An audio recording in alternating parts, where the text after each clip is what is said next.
Bien, seguimos. Vemos entonces que el primer punto es ese. ¿Cuál es el texto griego original? De hecho, nosotros solo vamos a estar viendo pues lo más importante de este tema, que son las dos grandes familias, se llaman así, textuales. Lo explicaremos ahora mismo.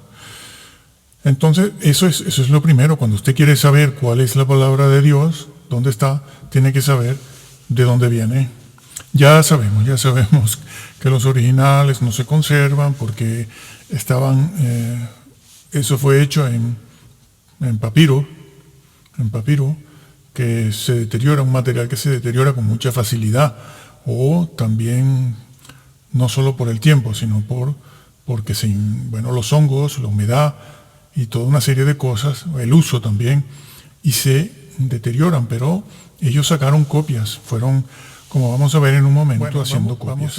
Vamos a ver. Sí, se fueron haciendo copias y copias, porque recuerden que las copias no solo se hacen, en principio no se hacían para preservar el manuscrito por razones de la integridad física del papiro, del material, sino porque otras iglesias necesitaban también una copia, como ya hemos explicado en el video anterior. Necesitaban una copia. Ahora vamos a pasar a ver eso. Vamos a ver un ejemplo con el libro a los Colosenses. Ahí está en el mapa, ¿no? Bueno, si están en el clima mediterráneo, si están en el desierto es seco y se conserva mejor. Se han encontrado últimamente muchos papiros. Siempre se están haciendo descubrimientos, pero si está en una parte del Mediterráneo que es muy húmeda, esos papiros sufren más, se echan a perder. Vamos a ver cuál es el origen y la historia de los manuscritos griegos, ¿no? Se emplea la palabra a veces para referirse a los manuscritos, lo que hicieron los apóstoles. Y los escritores del Nuevo Testamento, no todos fueron los apóstoles. O algunos escritos lo hicieron personas que estaban colaborando en el trabajo evangelístico, misionero y doctrinal, colaboraban con los apóstoles. Ya sabemos que con Pablo estaba Bernabé, Silas, Timoteo, Lucas también estaba por allí, y otros más. Bueno, ellos escribieron, ¿no? Pero como venía diciendo, esos manuscritos en papiro, en griego, puede que algo haya sido alguna cosa en hebreo, puede. Eso lo veremos también después. Nada de eso afecta a la doctrina, nada cambia la doctrina que conocemos tal cual, hoy en día. Bueno, entonces esos manuscritos en papiro, luego pergamino, luego vino el libro, minúsculos, mayúsculos, unciales, y entonces esos documentos escritos allí en el siglo I, dentro del espacio del siglo I, del año 0 al 100, era un material, el papiro era un material muy frágil, que se deteriora con facilidad por el uso, los viajes que podían hacer con un papiro, en el clima del Mediterráneo, una situación que hace que esos documentos se pierdan rápidamente, ¿no? Y se hicieron copias.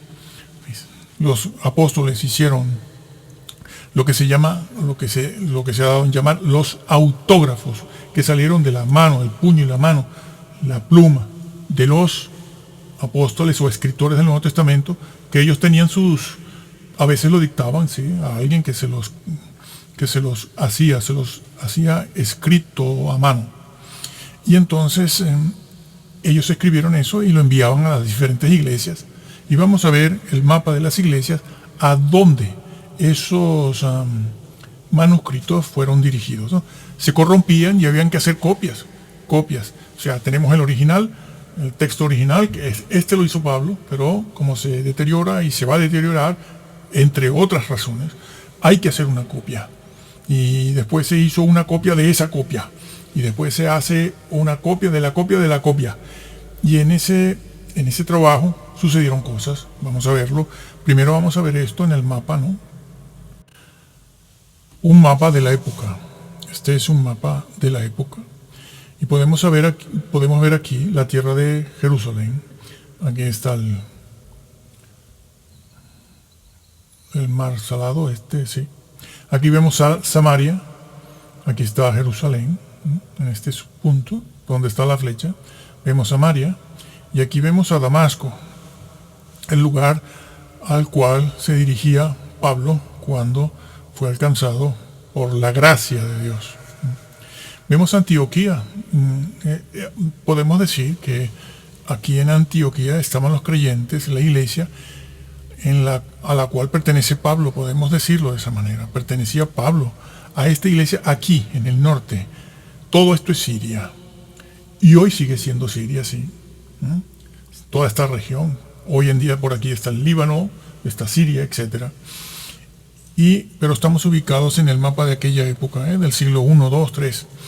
Aquí está Antioquía. En esta zona se habla el siríaco. Hoy en día se habla el siríaco también. Sí, se sigue hablando. Y va a revestir una gran importancia esta zona. Y aquí está Antioquía, de donde Pablo sale a sus viajes misioneros. De aquí, de esta zona. Él no sale de Jerusalén, como han creído algunos por ahí. No, él sale de Antioquía. Y pertenecía a esa iglesia con Bernabé.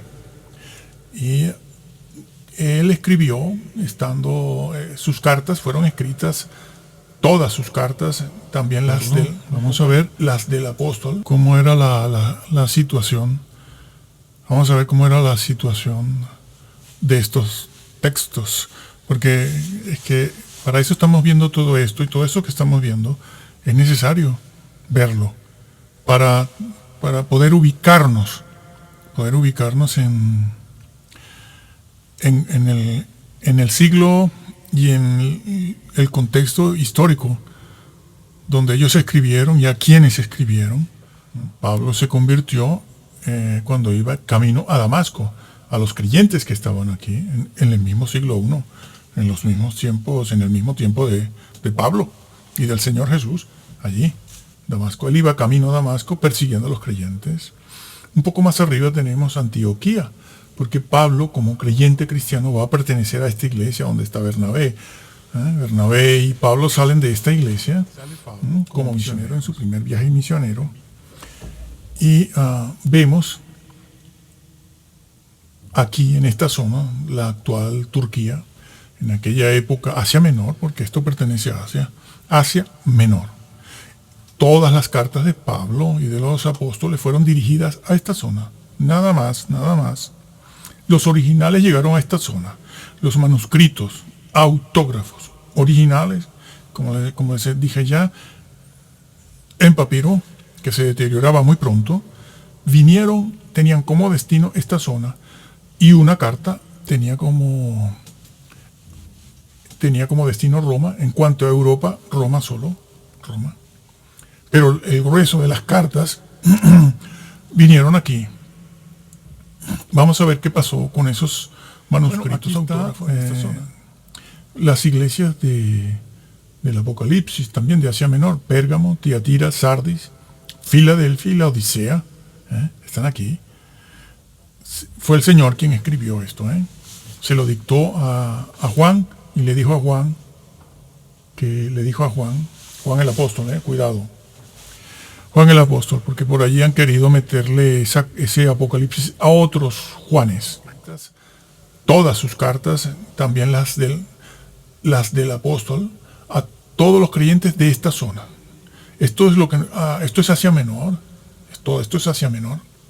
Esto es Grecia. Aquí está Grecia, Macedonia. Y esto es Asia Menor. En aquel tiempo la llamábamos así. Es lo que actualmente es Turquía. Turquía. Aquí está el Mar Negro, sí. La actual Turquía. Aquí está el Mar Negro. Y esta zona es a la que Pablo dirigió todas sus cartas, todas aquí. Europa no, Europa está aquí al oeste, hacia allá, hacia esa zona, hacia el oeste, hacia mi izquierda. La única carta que él escribió a alguna zona de Europa es aquí a Roma.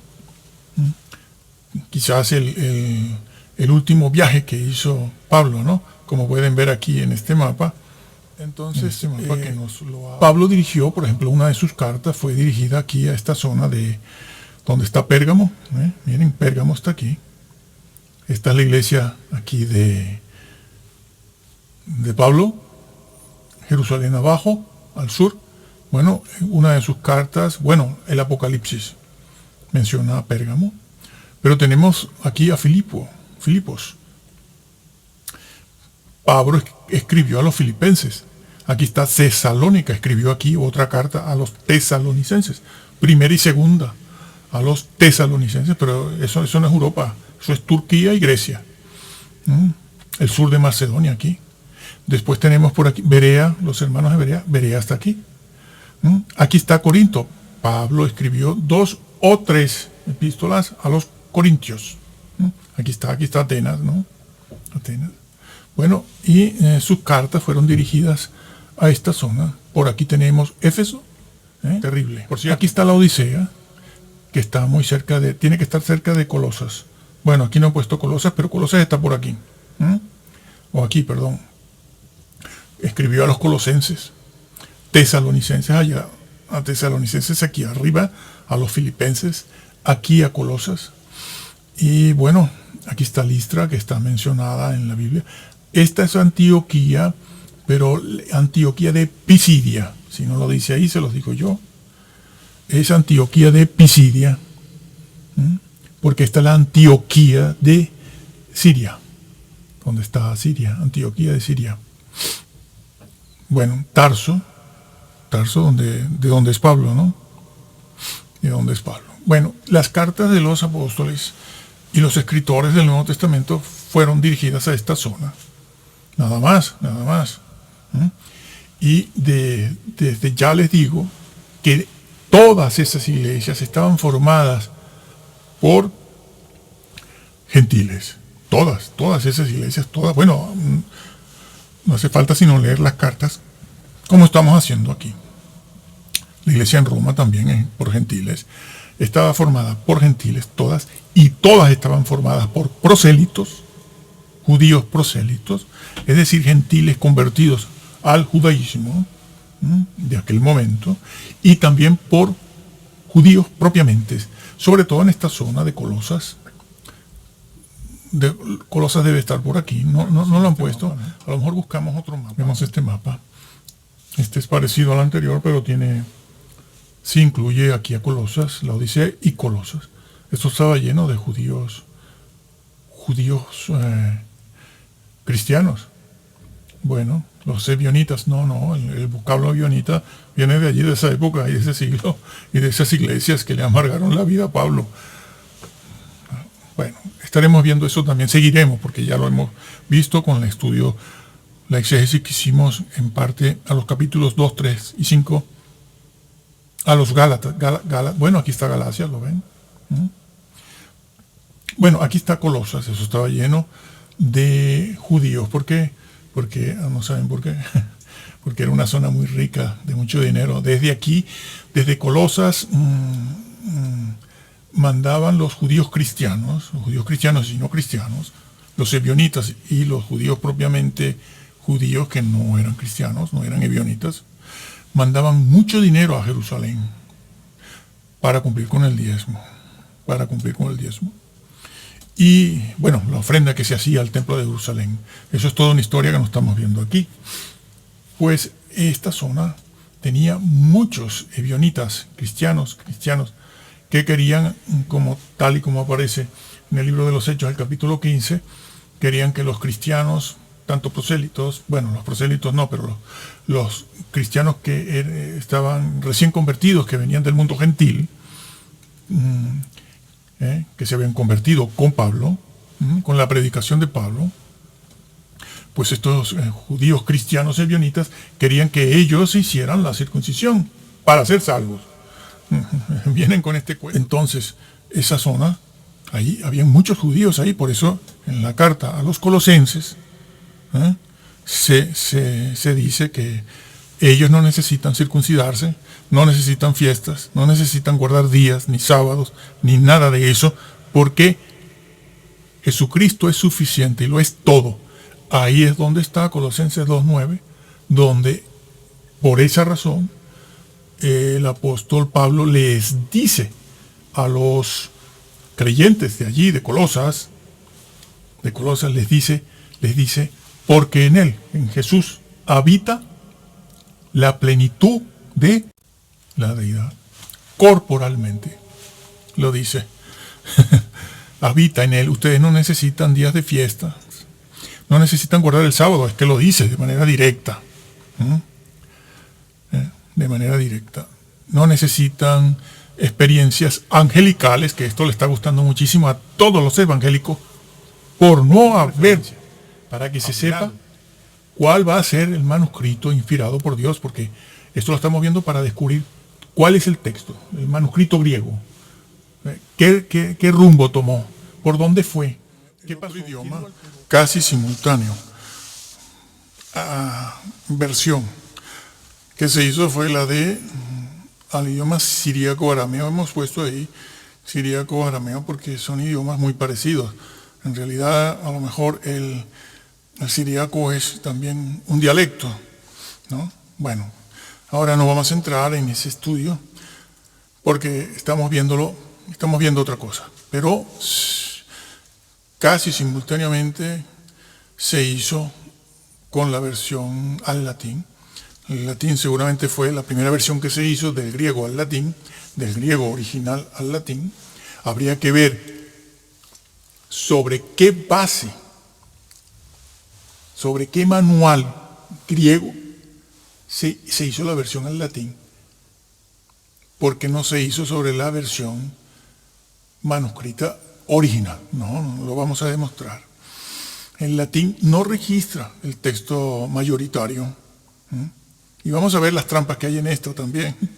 Pero claro, ustedes, si alguien no se los dice, ustedes no lo pueden ver. Y cuando alguien lo explica, dice, no, eso no es así. Bueno, no. Tenemos una prueba, por ejemplo, Colosenses 1:14. Aparece el vocablo sangre, se puede ver ahí, se les puede poner. Que estamos aprovechando precisamente esa cita para combinarla con esto de los manuscritos. Y el texto griego original, bizantino, Textus Receptus, y los alejandrinos y todo este asunto. Y comenzamos por una parte fácil, ¿no? De manera que se pueda comprender, porque esto no puede ser pura teoría, tiene que ser práctico.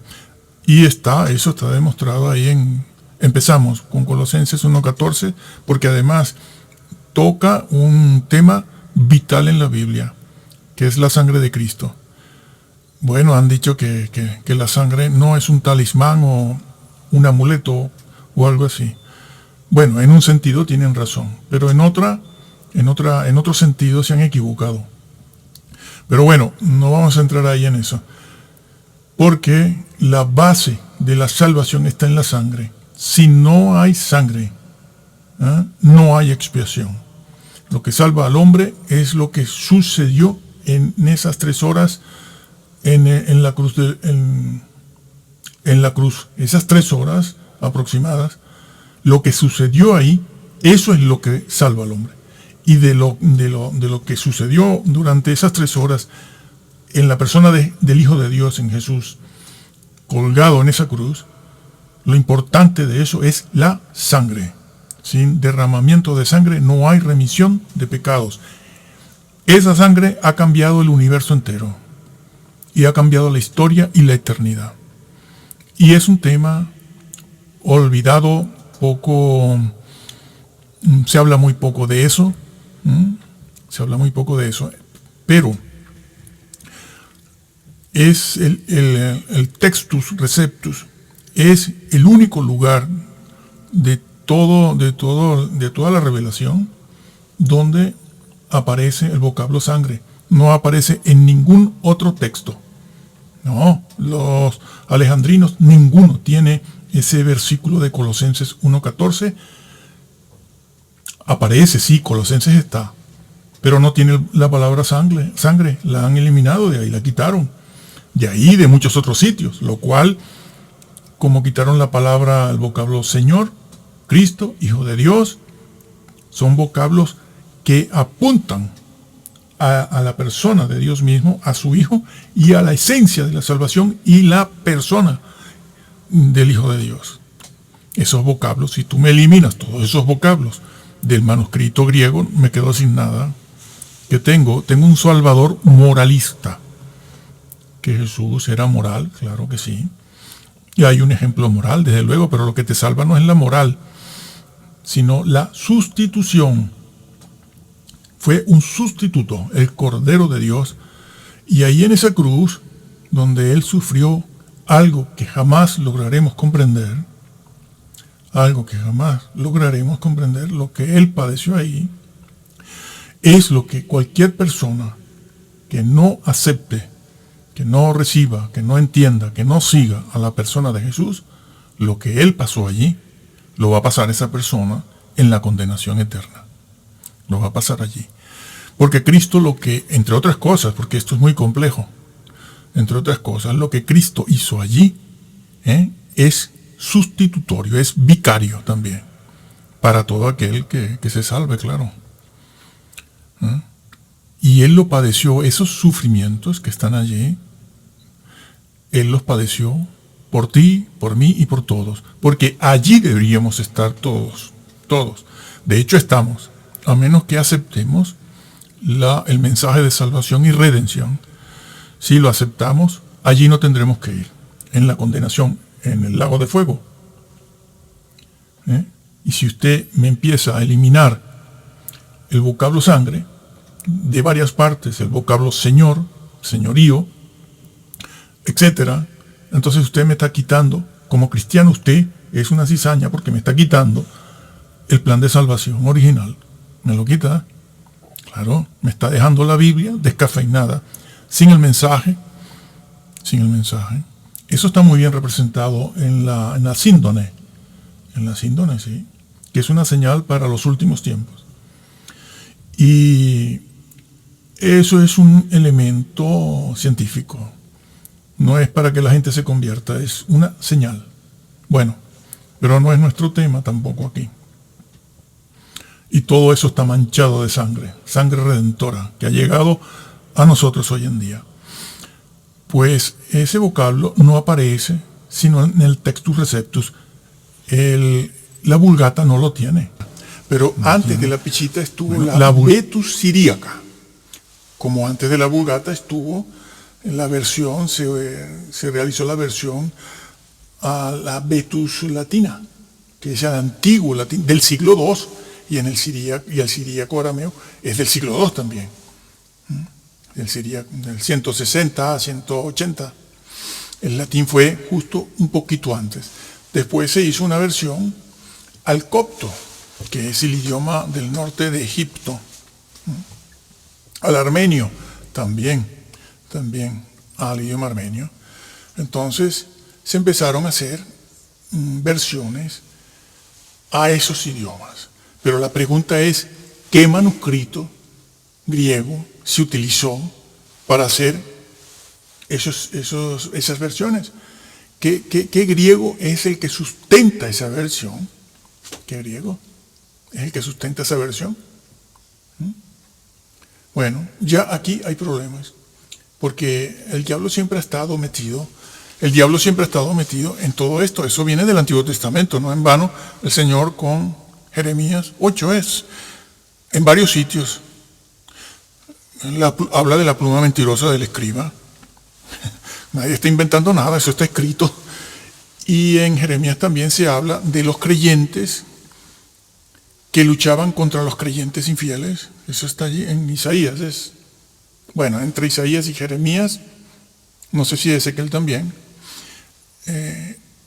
está registrado eso, ¿no? Donde Dios dice, vuestros hermanos serán avergonzados porque hacían doctrinas diferentes, porque dentro del pueblo de Israel habían diversas sectas, grupos distintos. Bueno, los saduceos no creían en la resurrección y los fariseos sí, por ejemplo, y sigo adelante, pero eso viene del Antiguo Testamento, de la pluma mentirosa del escriba,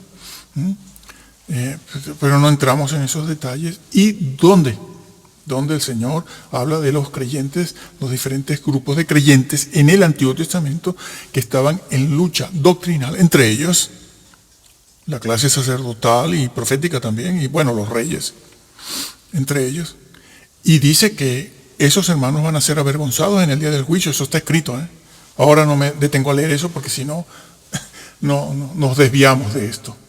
Pero eso está, ya se los digo, y lo pueden buscar en una concordancia. Entonces,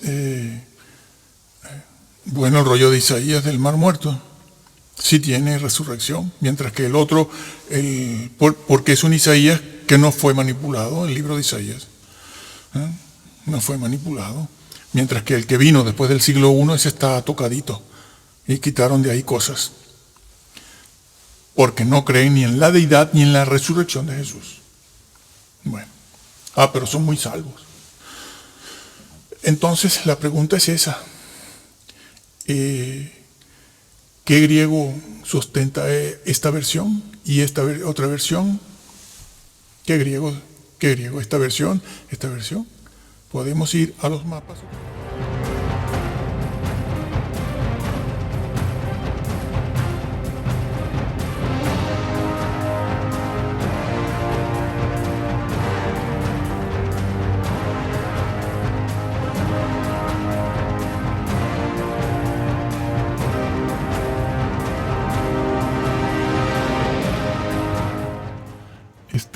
Eso está.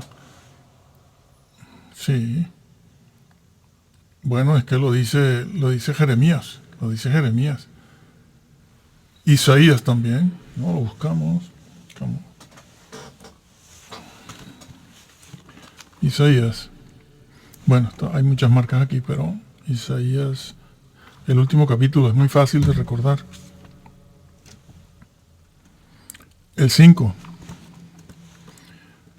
Oíd palabra de Jehová, vosotros los que tembláis a su palabra. Lo repito, hay que repetirlo. Oíd palabra de Jehová, vosotros los que tiemblan a mi palabra. Vuestros hermanos que os aborrecen y os echan fuera por causa de mi nombre. Eran hermanos de fe, y eran hermanos de religión, eran hermanos, es que ambos grupos, pareciera que fueran solo dos, pero había más de dos, más de tres y más de cuatro. Los más conocidos, ¿no? Fariseos y saduceos. Pero habían varios hermanos, varios grupos de creyentes, y el Señor solo se dirige a un grupo, como de costumbre siempre el remanente, y dice, oíd palabra de, está hablando Isaías, oíd palabra de Jehová, vosotros que tembláis a su palabra. Vuestros hermanos que os aborrecen y os echan fuera por causa de mi nombre, dijeron, Jehová sea glorificado. Esto es lo que está pasando hoy en día en esta cristiandad apóstata, ¿no? Cristiandad, todos. Sí, todos los días estamos viendo personas así. Jehová sea glorificado, Yahvé. No, mesiánicos solos, no, los mesiánicos solos no. Los cristianos en general. Incluye a muchos mesiánicos, tampoco a todos, a una mayoría. Pero hay un grupo muy pequeño de mesiánicos, como decimos aquí, que sí son cristianos. No niegan la deidad de Jesús, ni la concepción virginal de María, no la niegan, ni la resurrección tal cual. Y la humanidad de Él, sí, la humanidad perfecta, como hemos siempre explicado aquí. Y Yahvé sea glorificado, glorifiquemos a Dios, y todo eso lo estamos viendo en los púlpitos todas las semanas, ¿no? Y entonces el profeta Isaías le dice a ese grupo de fieles, ¿no?, a esos que tiemblan a la palabra de Yahvé: Jehová sea glorificado, dicen los otros. Dice, pero Él, Dios, Yahvé, se mostrará para alegría vuestra. Tranquilos, tranquilos. El Señor hará juicio. Y ellos, esos hermanos de ustedes, van a ser avergonzados. Que dicen que no. Que dicen que no. Los creyentes, ninguno va a ser avergonzado. Van a ser avergonzados. Y eso implica también la condenación de la mayoría de esos que van a ser avergonzados, como está explicado en toda la Biblia. Bueno, ahora hemos hablado de esto muchas veces, ahora nos tocó leerlo. No, había, lo que pasa que de esto hablan muy poco. No, en Jeremías, eso sí que está marcado por aquí. Jeremías 23 lo dice. Jeremías 30, versículo 30. Bueno, el capítulo 23 lo dice. Por tanto, no, capítulo 30, capítulo 23. Dice, por tanto, he aquí que yo estoy contra los profetas, dice Yahvé, que hurtan una palabra cada uno de su más cercano. No hace tanto lo dije y lo pusimos por escrito, que estaban desde el siglo XVI, estaban tomando unos las doctrinas de los otros.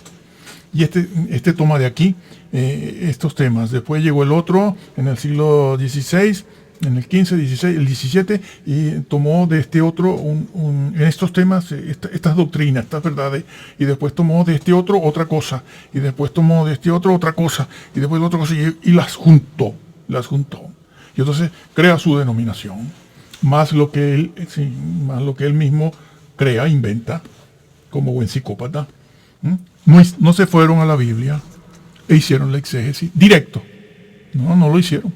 No fueron robando de aquí, de allá, pero sí, eso es muy viejo, eso es muy antiguo. Ya el Señor lo denunciaba aquí, ha estado pasando durante todo siglo, y el Señor lo denuncia, porque hay quienes piensan, que dice, bueno, no pasa nada, yo estoy tomando de aquí. No, esa es nuestra obligación, eso está condenado por Dios, y lo denuncia.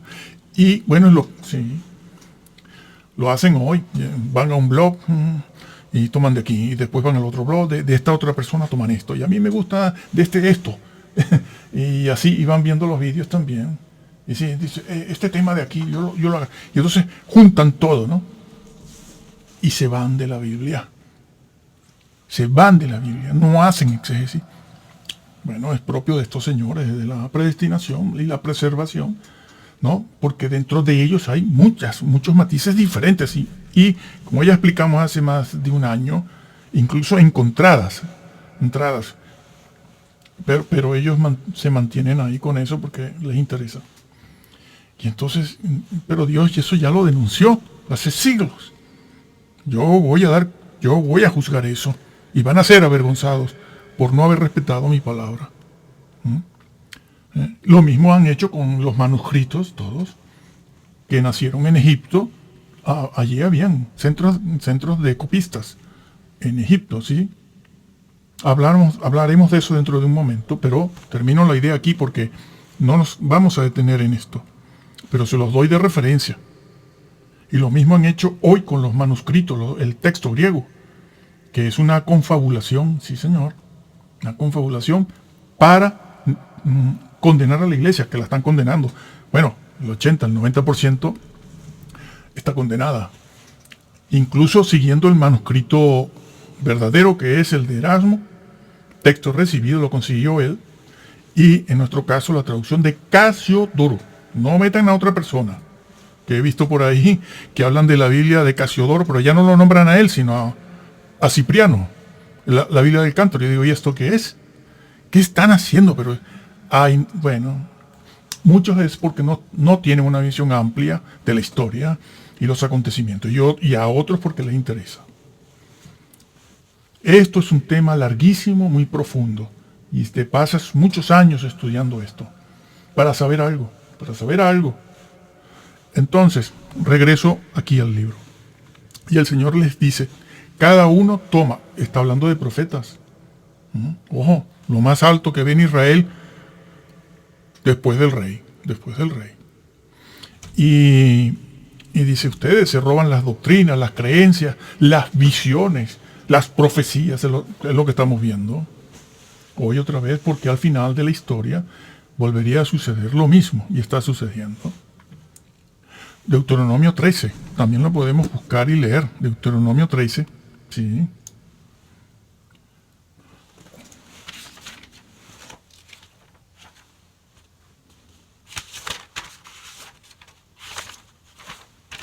Deuteronomio 13. Si el Señor incluso a través de Moisés se los advirtió que esto iba a ser así,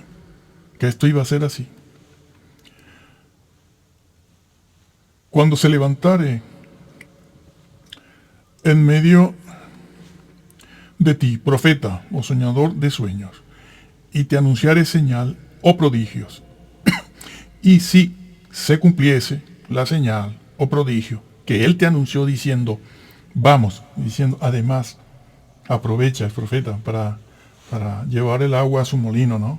Como estamos viendo. Te anunciaré. En aquel caso, tenemos que ubicarnos en el contexto de ellos, en cuanto a la idolatría y los dioses. Diciéndote, vamos en pos de dioses ajenos que no conocías o conociste, y sigámosle. No dará oído a la palabra de tal profeta, ni de tal soñador, ni de sueños. Soñador de sueños, porque Jehová, vuestro Dios, os está probando. Y todos estos están cayendo con todos estos temas y falsas doctrinas y visiones y sueños y una serie de mentiras. Y el kundalín de este hindú, y hasta los niños están poseídos ya. Y Señor, bueno, y todo esto que tiene que ver con la doctrina del siglo XVI, negación del decálogo, nada de ley, todo ese tipo de, falsa conversión, Judas, sí. Y toda esta serie de locuras que no se había visto tanto como ahora en la iglesia, en la historia, aunque eso ha existido, pero en grupos que han permanecido latentes allí. Bueno, el Señor nos está probando. No, yo soy de fe ya, yo soy salvo. El Señor te va a probar, bueno, lo dice, ustedes lo leen. Dice, porque Él quiere saber quién ama la verdad. Claro, Él quiere saber quién ama la verdad. Casi nadie ama la verdad. Bueno, eso fue así. Los masoretas mismos, gracias a ese rollo de Isaías, que como era anterior al siglo I, nadie lo había tocado, aunque en el Antiguo Testamento tocaron manuscritos, pero allí habían, como lo hubo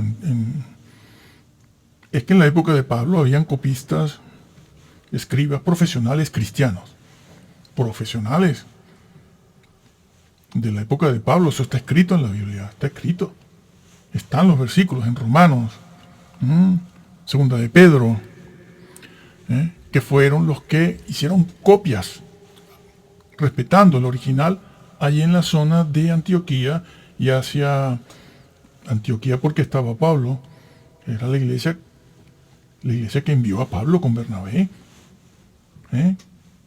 Pablo fue enviado por una iglesia, fue llamado por Dios, pero una iglesia que lo envió, y allí había muchos cristianos de origen judío que conocían muy bien los requisitos que tenía que tener un escriba. Y no solo como les comenté la vez pasada, no solo se hacían copias en forma para uso privado de alguien, ¿no? Como sucede hoy en día. Yo quiero una Biblia para mí, o yo quiero esta Biblia o este escrito para mí, para mi casa. Allí también hubieron ocasiones en que se hicieron copias de algún manuscrito original para uso privado personal. Pero a lo mejor lo hizo un hermano creyente. Sí, pero se hicieron copias que eran oficiales, por decirlo de esa manera, oficiales, para consumo de la iglesia en general. para elaborar y sentar cátedra y doctrina. Que allí hubieron muchas personas durante los 3-4 primeros siglos que fijaron la doctrina. Y nada de curas, porque no habían curas. Eso se los ha metido en la mente los mesiánicos y los adventistas, que en esto hacen causa común. Sí, son amiguitos para esto, para decir que todos eran curas, jesuitas, ¿sí? Bueno, pues son personas, en fin. Entonces, habían copistas profesionales, porque cientos y cientos de judíos se convirtieron al cristianismo después de la ascensión del Señor. Se convirtieron. Y muchos de ellos sabían cuáles eran los requisitos que tenía que tener una persona que copiara manuscritos. Honestidad, integridad. Bueno, tenían que ser íntegros, tenían que respetar todo. Sí, la palabra integridad aparece en la Biblia, claro. Bueno, lo que pasa es que ese es un libro muy poco leído, Tito creo que era. Bueno, pues lo leemos también. Le dice, integridad no solo moral, integridad moral, la integridad a la hora de copiar los manuscritos y enseñar la doctrina. Tenían que ser íntegros. Lo que dijo Jesús al final del Apocalipsis, capítulo 22, versículo entre el 16 y el 20, de que Él quita al que quite y borra también del libro de la vida, al que borre y al que cambie, todas las plagas le van a caer. Está dicho, si mal no recuerdo, en Timoteo, bueno, mira, se abrió aquí. Yo creo que es Tito, me parece.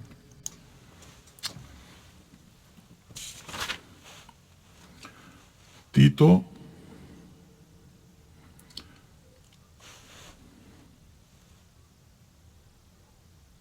2:7, que dice, presentándote tú en todo como ejemplo de buenas obras. Bueno, está Pablo escribiéndole a Tito, ¿no? Otro discípulo de él. Sí. Releo.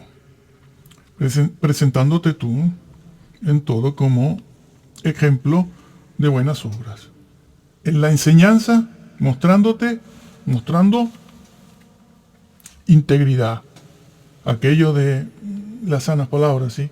La forma de las sanas palabras. No me cambies nada, no me tuerzas nada. En el caso de Timoteo y Tito, la zona donde estaban, no me cambies el tema de la resurrección. No me lo cambies, sé íntegro.